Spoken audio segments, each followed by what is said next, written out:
Aku lagi duduk santai, tiba-tiba seorang ibu usia 40-an bang.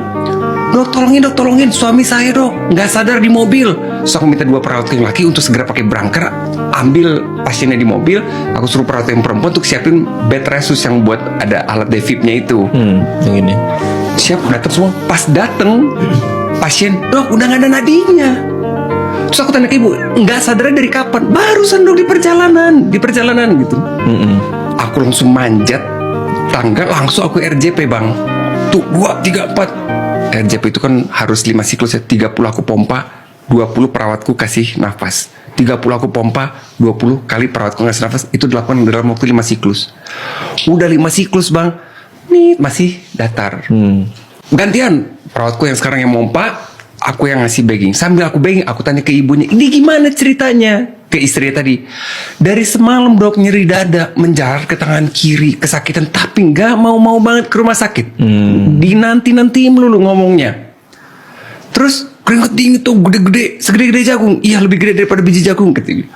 Wah ini serangan jantung. Oh itu pertandanya? Iya. Kalau keringet ya lebih gede dari biji jagung. Kalau ada 2 kombinasi ini, udah jangan ragu, cepetan ke IGD. Nyeri dada sebelah kiri yang menjalar, nggak bisa ditunjuk ya bang, di sini dok, nggak bisa. Kalau pasienku bilang kayak diinjek gajah rasanya gitu.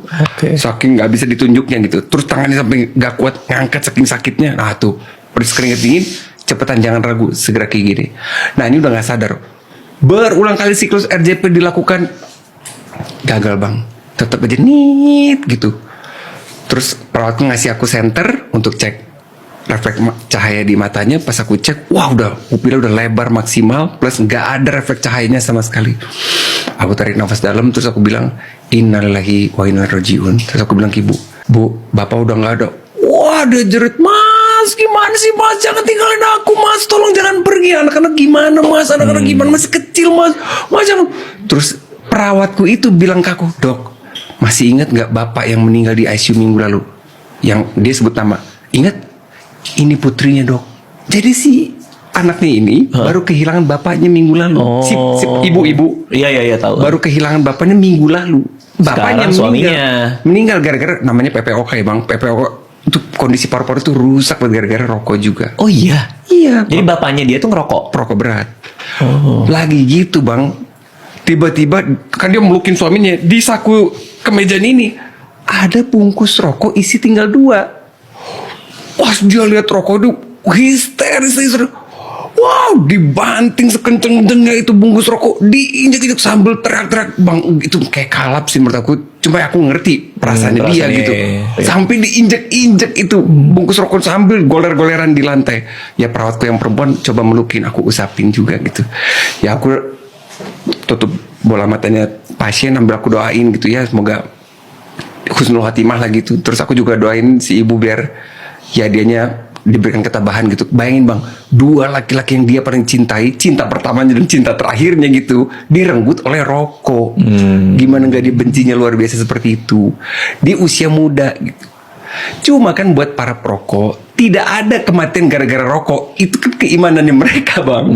Aku selalu lihat semua yang perokok itu bilang bahwa tidak ada kematian karena rokok gitu. Dan sebagai dokter juga mau ngasih tahu juga kayak iya kan, ya udahlah gitu. Udah iman kan, udah keyakinannya mereka. Tapi dulu zaman dulu dokter Gia pernah nggak misalnya ada orang udah batuk-batuk, udah jantungnya udah bermasalah, masih ngerokok, terus dokter Gia masih ada usaha gitu kayak Pak berhenti ya Pak ya gini-gini. Zaman dulu pas awal-awal masih lah ya. Iya masih idealis. Tapi lama-lama kayak aduh aku hanya bisa doain kamu gitu. Dibutuhkan. Nggak ada yang benar-benar jadi berhenti gara-gara itu. Belum itu. Wow. Dan aku lihat. Tapi orang-orang yang punya niat berhenti, wah itu aku semangatin banget gitu. Bahkan aku bilang, tulis di thread, tulis di manapun ya di medsosnya. Hari pertama berhenti rokok, wah, aku semangatin. Hari kedua berhenti rokok, wah aku tepokin gitu, aku repost. Hari ketiga berhenti rokok, yang gitu-gitu aku semangatin. Gitu. Karena udah dari hatinya tuh bang. Tapi kenapa masih ada dokter yang rokok ya? Aku pernah lihat loh. Banyak. Kan di ada satu rumah sakit belakang IGD tuh. Pada ngerokok. Ada dokter. Terus gue ngeliat kayak, lah kok dokter ngerokok ya?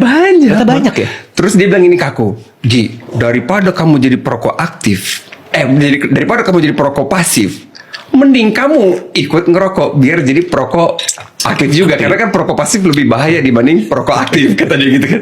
Aku bisa jawab, Bang, aku bilang gini, kalau aku jadi perokok aktif, aku kena dua-duanya, aku perokok aktif, aku juga perokok pasif, jadi mendingan nggak usah dua-duanya gitu.